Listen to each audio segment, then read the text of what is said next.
स्वामी विवेकानंद जी का जन्म 12 जनवरी सन 1863 को कलकत्ता में हुआ था। इनके बचपन का नाम नरेंद्रनाथ था। इनके पिता श्री विश्वनाथ दत्त कलकत्ता हाई कोर्ट के एक प्रसिद्ध वकील थे। बचपन से ही नरेंद्र नटखट थे। वे अपने साथी बच्चों के साथ तो शरारत करते ही थे, मौका मिलने पर वे अपने शिक्षकों के साथ भी शरारत किया करते थे। इनके पिताजी पश्चिम सभ्यता में विश्वास रखते थे। इनके पिताजी इनको अंग्रेजी पढ़ाकर पश्चिम सभ्यता में ढालना चाहते थे। इनकी माताजी श्रीमती भुवनेश्वरी देवी धार्मिक विचारों की महिला थी। उनका अधिकांश समय भगवान शिव की पूजा अर्चना में व्यतीत होता था। नरेंद्र जी की बुद्धि बड़ी ही तेज थी और परमात्मा को पाने की इच्छा भी बहुत ही प्रबल थी। इसी वजह से वे पहले ब्रह्म समाज में गए, किंतु वहां उनको संतोष नहीं हुआ। वे वेदांत और योग को पश्चिम संस्कृति में प्रचलित करने के लिए महत्वपूर्ण योगदान देना चाहते थे।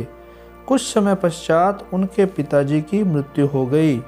घर का भार नरेंद्र पर आ गया। घर की दशा बहुत खराब थी। इसके चलते हुए भी वह घर पर आए सभी अतिथि का मान सम्मान किया करते थे। विवेकानंद जी अपना जीवन अपने गुरुदेव श्री रामकृष्ण जी को समर्पित कर चुके थे। स्वामी विवेकानंद जी ने नए समाज की कल्पना की थी। ऐसा समाज जिसमें धर्म या जाति के आधार पर मनुष्य में कोई भेदभाव न रहे। उन्होंने वेदांत के सिद्धांतों को इसी रूप में रखा। स्वामी विवेकानंद जी को युवकों से बड़ी आशाएं थी। 25 वर्ष की आयु में नरेंद्र ने गेरुए वस्त्र धारण कर लिए थे। तत्पश्चात उन्होंने पैदल ही पूरे भारतवर्ष की यात्रा की। सन 1893 में शिकागो अमेरिका में विश्व धर्म परिषद हो रही थी। स्वामी विवेकानंद जी उसमें भारत के प्रतिनिधि के रूप में पहुँचे। यूरोप के लोग उस समय भारतवासियों को बहुत ही हीन दृष्टि से देखते थे। वहाँ बहुत लोगों ने प्रयत्न किया कि स्वामी विवेकानंद जी को विश्व धर्म परिषद में बोलने का समय ही न मिले। एक अमेरिकन प्रोफेसर के प्रयास से उन्हें थोड़ा सा समय मिला, किंतु उनके विचार सुनकर सभी विद्वान चकित हो गए। फिर तो अमेरिका में उनका अत्यधिक स्वागत हुआ। इनके भक्तों का वहाँ एक बड़ा समुदाय हो गया। 3 वर्ष तक वे अमेरिका में ही रहे। वहाँ के लोगों को भारतीय संस्कृति के ज्ञान की ज्योति प्रदान करते रहे। इनकी वक्ता शैली तथा ज्ञान को देखते हुए वहाँ के लोगों ने उन्हें साइक्लोनिक हिंदू का नाम दिया। 39 वर्ष के जीवन काल में स्वामी विवेकानंद जी जो काम कर गए, वे आने वाले अनेक शताब्दियों तक आने वाली पीढ़ियों का मार्गदर्शन करते रहेंगे।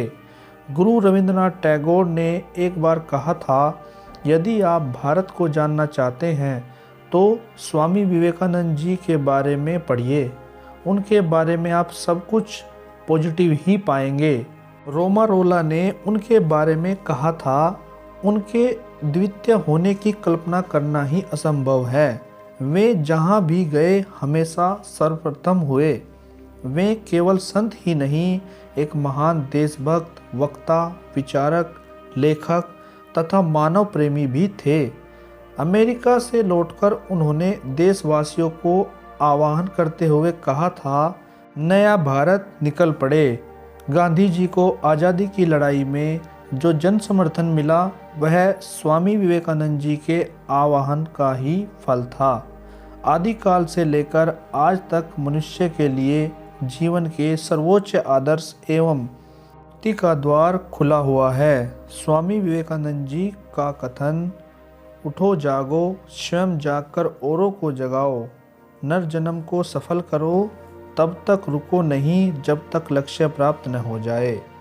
स्वामी विवेकानंद जी के जीवन के अंतिम दिनों में यजुर्वेद की व्याख्या की और कहा, एक और विवेकानंद चाहिए यह समझने के लिए कि इस विवेकानंद ने क्या किया है।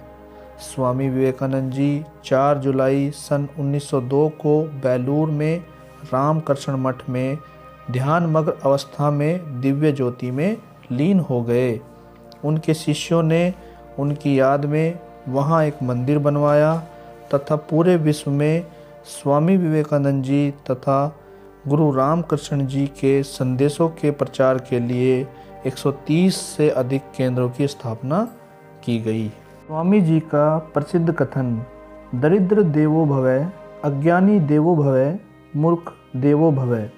इस श्लोक के आधार पर स्वामी जी कहते हैं, यदि तुम्हें भगवान की सेवा करनी है तो मनुष्यों की सेवा करो।